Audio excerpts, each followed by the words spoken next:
जय श्री राम। श्रीमद् भागवत पुराण की जय। ओम तत्सत। श्री गणेशाय नमः। श्रीमद् भागवत महापुराण प्रथम स्कंद पहला अध्याय। श्री सूत जी ने शौनक आदि ऋषियों का प्रश्न मंगलाचरण, जिससे इस जगत की सृष्टि स्थिति और प्रलय होते हैं, क्योंकि वह सभी सद्रूप पदार्थों में अनुगत है और असत्य पदार्थों से पृथक है।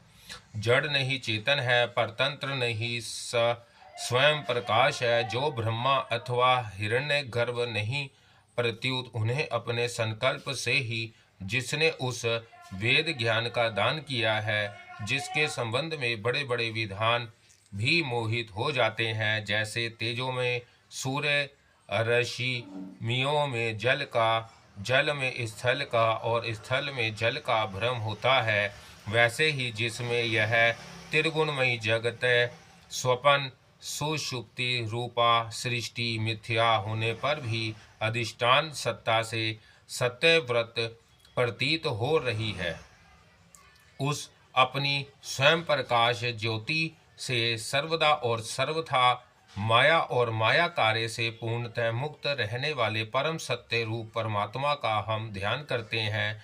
महामुनि व्यासदेव के द्वारा निर्मित इस श्रीमद् भागवत महापुराण में मोक्ष पर्यटन फल की कामना से रहित परम धर्म का निरूपण हुआ है। इसमें शुद्धांत कारण सत्पुरुषों के जानने योग्य उस वास्तविक वस्तु परमात्मा का निरूपण हुआ है, जो तीनों तापों का जड़ से नाश करने वाली और परम कल्याण देने वाली है। अब और किसी साधन या शास्त्र से क्या प्रयोजन, जिस समय भी सुकृति पुरुष इसके श्रवण की इच्छा करते हैं, ईश्वर उसी समय अविलंब उनके हृदय में आकर बंदी बन जाता है। रस के मर्मज्ञ भक्तजन, यह श्रीमद् भागवत वेद रूप कल्प वृक्ष का पका हुआ फल है। श्री शुकदेव रूप तोते के मुख का संबंध हो जाने से यह परमानंदमय सुधा से परिपूर्ण हो गया है। इस फल में छिलका, गुठली आदि त्याज्य अंश तनिक भी नहीं है। यह मूर्तिमान रस है। जब तक शरीर में चेतना रहे, तब तक इस दिव्य भगवत रस का निरंतर बार बार पान करते रहो। यह पृथ्वी पर भी सुलभ है। कथा प्रारंभ। एक बार भगवान विष्णु एवं देवताओं के परम पुण्यमय क्षेत्र नैमिषारण्य में शौनक आदि ऋषियों ने भागवत प्राप्ति की इच्छा से सहस्त्र वर्षों में पूरे होने वाले एक महान यज्ञ का अनुष्ठान किया। एक दिन उन लोगों ने प्रायःकाल अग्निहोत्र आदि नित्य कृत्यों से निवृत्त होकर सूर्य जी का पूजन किया और उन्हें ऊंचे आसन पर बैठाकर बड़े आदर से यह प्रश्न किया। ऋषियों ने कहा, सूत जी, आप निष्पाप हैं। आपने समस्त इतिहास, पुराण और धर्म शास्त्रों का विधि पूर्वक अध्ययन किया है तथा उनकी भली भांति व्याख्या भी की है। वेद वेताओं में श्रेष्ठ भगवान बदरायण ने एवं भगवान के सगुण निर्गुण रूप को जानने वाले दूसरे मुनियों ने जो कुछ जाना है, उन्हें जिन विषयों का ज्ञान है, वह सब आप वास्तविक रूप में जानते हैं। आपका हृदय बड़ा ही सरल और शुद्ध है, इसी से आप उनकी कृपा और अनुग्रह के पात्र हुए हैं। गुरुजन, आपने प्रेमी शिष्यों को गुप्त से गुप्त बात भी बता दिया करते हैं। आयुष्मान, आप कृपा करके यह बताइए कि उन सब शास्त्रों, पुराणों और गुरुजनों के उपदेशों में कलयुग जीवों के परम कल्याण का सहज साधन आपने क्या निश्चित किया है। आप संत समाज के भूषण है। इस कलयुग में प्राय लोगों की आयु कम हो गई है। साधन करने में लोगों की रुचि और प्रवृत्ति भी नहीं है। लोग आलसी हो गए हैं। उनका भाग्य तो मंद है ही, समझ भी थोड़ी है। इसके साथ ही वह नाना प्रकार की विघ्न बाधाओं से घिरे हुए रहते हैं। शास्त्र भी बहुत से हैं, परंतु उनमें एक निश्चित साधन का नहीं, अनेक प्रकार के कर्मों का वर्णन है। साथ ही वह इतने बड़े हैं कि उनका एक अंश सुनना भी कठिन है। आप परोपकारी हैं। अपनी बुद्धि से उनका सार निकाल कर प्राणियों के परम कल्याण के लिए हम श्रद्धालुओं को सुनाइए, जिससे हमारे अंतकरण की शुद्धि प्राप्त हो। प्यारे सूत जी, आपका कल्याण हो। आप तो जानते ही हैं कि यदुवंशियों के रक्षक भक्त वत्सल भगवान श्री कृष्ण वासुदेव की धर्म पत्नी देवकी के गर्भ से क्या करने की इच्छा से अवतीर्ण हुए थे। हम उसे सुनना चाहते हैं। आप कृपा करके हमारे लिए उसका वर्णन कीजिए, क्योंकि भगवान का अवतार जीवों के परम कल्याण और उनकी भगवत प्रेममयी समृद्धि के लिए ही होता है। यह जीव जन्म मृत्यु के घोर चक्र में पड़ा हुआ है। इस स्थिति में भी यदि वह कभी भगवान के मंगलमय नाम का उच्चारण कर ले तो उसी क्षण उससे मुक्त हो जाए, क्योंकि स्वयं भय भी भगवान से डरता रहता है। सूत जी परम विरक्त और परम शांत मुनिजन भगवान के श्री चरणों की शरण में ही रहते हैं, अतः वह उनके स्पर्श मात्र से संसार के जीव तुरंत पवित्र हो जाते हैं। इधर गंगा जी के जल का बहुत दिनों तक सेवन किया जाए तब कहीं पवित्रता प्राप्त होती है। ऐसे पुण्यात्मा भक्त जिनकी लीलाओं का गान करते रहते हैं, उन भगवान का कली मलहारी पवित्र यश भला आत्मशुद्धि की इच्छा वाला ऐसा कौन मनुष्य होगा जो श्रवण ना करे। लीला से ही अवतार धारण करते हैं। नारद आदि महात्माओं ने उनके उदार कर्मों का गान किया है। हम श्रद्धालुओं के प्रति आप उनका वर्णन कीजिए। बुद्धिमान सूजी सर्व समर्थ प्रभु अपनी योग माया से सब छंद लीला करते हैं। आप उन श्री हरि की मंगलमय अवतार कथाओं का अब वर्णन कीजिए। पुण्य कीर्ति भगवान की लीला सुनने से हमें कभी भी तृप्ति नहीं हो सकती, क्योंकि रसज्ञ श्रोताओं को पद पद पर भगवान की लीलाओं में नए नए रस का अनुभव होता है। भगवान श्री कृष्ण अपने को छुपाए हुए थे, लोगों के सामने ऐसी चेष्टा करते थे मानो कोई मनुष्य हो, परंतु उन्होंने बलराम जी के साथ ऐसी लीलाएं भी की है, ऐसा पराक्रम भी प्रकट किया है जो मनुष्य नहीं कर सकते। कलयुग को आया जानकर इस वैष्णव क्षेत्र में हम दीर्घकालीन सत्र का संकल्प करके बैठे हैं। श्री हरि की कथा सुनने के लिए हमें अवकाश प्राप्त है। यह कलयुग अंतकरण की पवित्रता और शक्ति का नाश करने वाला है। इससे पार पाना कठिन है। जैसे समुद्र से पार जाने वालों को कर्णधार मिल जाए, उसी प्रकार इससे पार पाने की इच्छा रखने वाले हम लोगों से ब्रह्मा ने आपको मिलाया है। धर्म रक्षक ब्राह्मण भक्त योगेश्वर भगवान श्री कृष्ण के अपने धाम में पधार जाने पर धर्म ने अब किसकी शरण ली है, यह बताइए।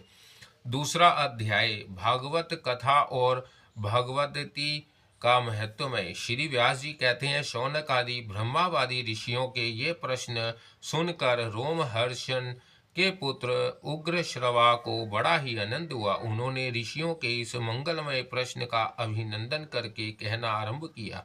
सूत जी ने कहा, जिस समय श्री शुकदेव जी का यज्ञोपवीत संस्कार भी नहीं हुआ था, सुतरा लौकिक वैदिक कर्मों के अनुष्ठान का अवसर भी नहीं आया था, उन्हें अकेले ही संन्यास लेने के उद्देश्य से जाते देखकर उनके पिता व्यास जी विरह से कातर होकर पुकारने लगे।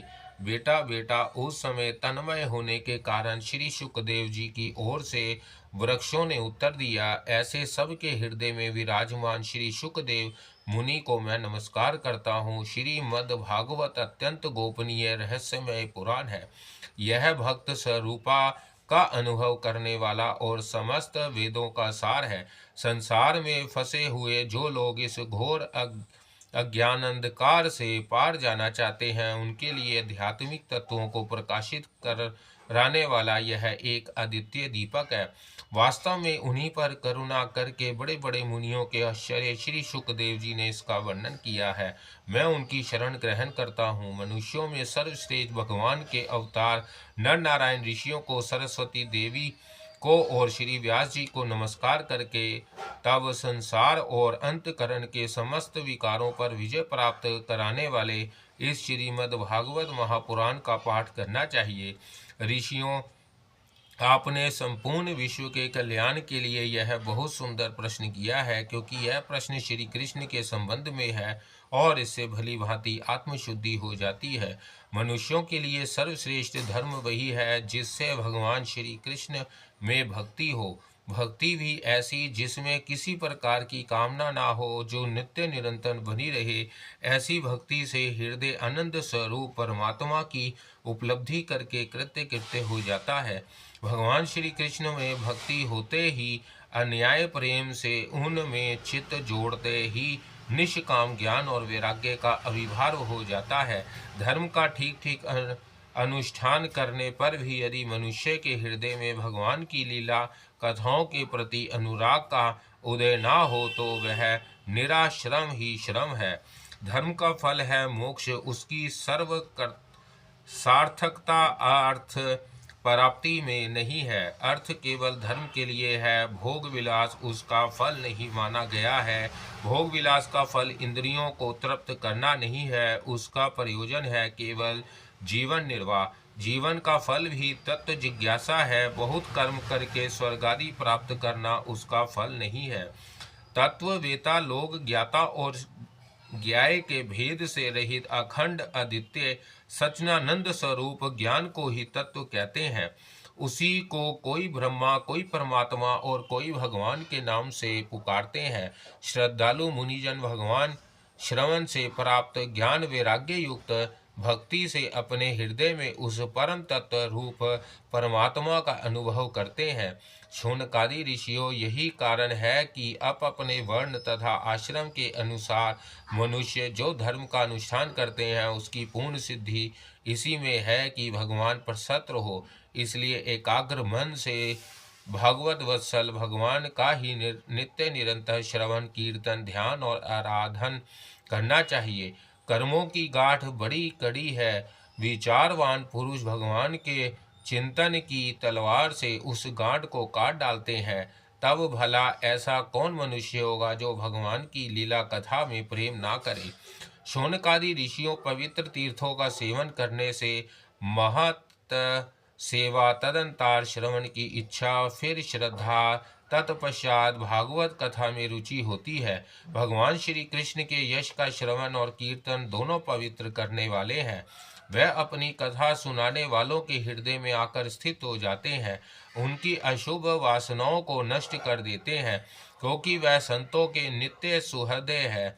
जब श्री भागवत अथवा भागवत के निरंतर सेवन से अशुभ वासनाएं नष्ट हो जाती हैं तथा पवित्र कीर्ति भगवान श्री कृष्ण के प्रति स्थायी प्रेम की प्राप्ति होती है, तब रजोगुण और तमोगुण के भाव काम और लोभ आदि शांत हो जाते हैं और चित्त इनसे रहित होकर सत्व गुण में स्थित निर्मल हो जाता है। इस प्रकार भगवान की प्रेममयी भक्ति से जब संसार की समस्त आसक्तियां मिट जाती हैं, हृदय आनंद से भर जाता है, तब भगवान के तत्व का अनुभव अपने आप हो जाता है। हृदय में आत्मस्वरूप भगवान का साक्षात्कार होते ही हृदय की ग्रंथि टूट जाती है, सारे संदेह मिट जाते हैं और कर्म बंधन क्षीण हो जाता है।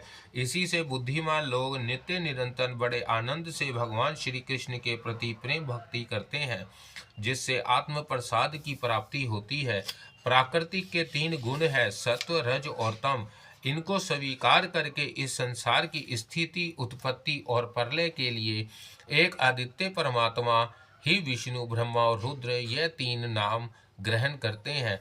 फिर भी मनुष्यों का परम कल्याण तो सत्व गुण स्वीकार करने वाले श्री हरि से ही होता है। जैसे पृथ्वी के विकार लकड़ी की अपेक्षा धुआं श्रेष्ठ है, उससे भी श्रेष्ठ है अग्नि, क्योंकि वेदोक्त यज्ञ यज्ञादि के द्वारा अग्नि सदगति देने वाला है। वैसे ही तमोगुण से रजोगुण श्रेष्ठ है और रजोगुण से भी सत्वगुण श्रेष्ठ है, क्योंकि वह भगवान का दर्शन करने वाला है। प्राचीन युग में महात्मा लोग अपने कल्याण के लिए विशुद्ध सत्व में भगवान विष्णु की ही आराधना किया करते थे। अब भी जो लोग उनका अनुसरण करते हैं वह उन्हीं के समान कल्याण भाजन होते हैं। जो लोग इस संसार सागर से पार जाना चाहते हैं वह यद्यपि किसी की निंदा तो नहीं करते, ना किसी में दोष ही देखते हैं, फिर भी घोर रूप वाले तमोगुणी, रजोगुणी, भैरवादी भूतपतियों की उपासना न करके सत्वगुणी विष्णु भगवान और उनके अंश कला स्वरूपों का ही भजन करते हैं। परंतु जिसका स्वभाव रजोगुणी अथवा तमोगुणी है वह धन ऐश्वर्य और संतान की कामना से भूत पितर और प्रजापतियों की उपासना करते हैं, क्योंकि इन लोगों का स्वभाव उनसे मिलता जुलता होता है। वेदों का तात्पर्य श्री कृष्ण में ही है, यज्ञों के उद्देश्य श्री कृष्ण ही है, योग श्री कृष्ण के ही किए जाते हैं और समस्त कर्मों के परिसमाप्ति भी श्री कृष्ण में ही है। ज्ञान से ब्रह्म स्वरूप श्री कृष्ण की ही प्राप्ति होती है। तपस्या श्री कृष्ण की प्रसन्नता के लिए ही की जाती है। श्री कृष्ण के लिए धर्मों का अनुष्ठान होता है और सब गतियां श्री कृष्ण में ही समा जाती है।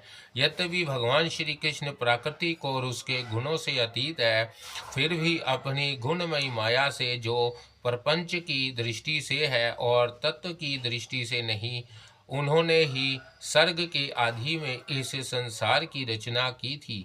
वह सत्य रज और तम तीनों गुण उसी माया के विलास हैं। इनके भीतर रहकर भगवान इनसे युक्त सरीखे मालूम पड़ते हैं। वास्तव में तो वह परिपूर्ण विज्ञान नंदन है। अग्नि तो वस्तुतः एक ही है, परंतु जब वह अनेक प्रकार की लकड़ियों में प्रकट होती है तब अनेक ही मालूम पड़ती है। वैसे ही सबके आत्म रूप भगवान तो एक ही है, परंतु प्राणियों की अनेकता से अनेक जैसे जान पड़ते हैं।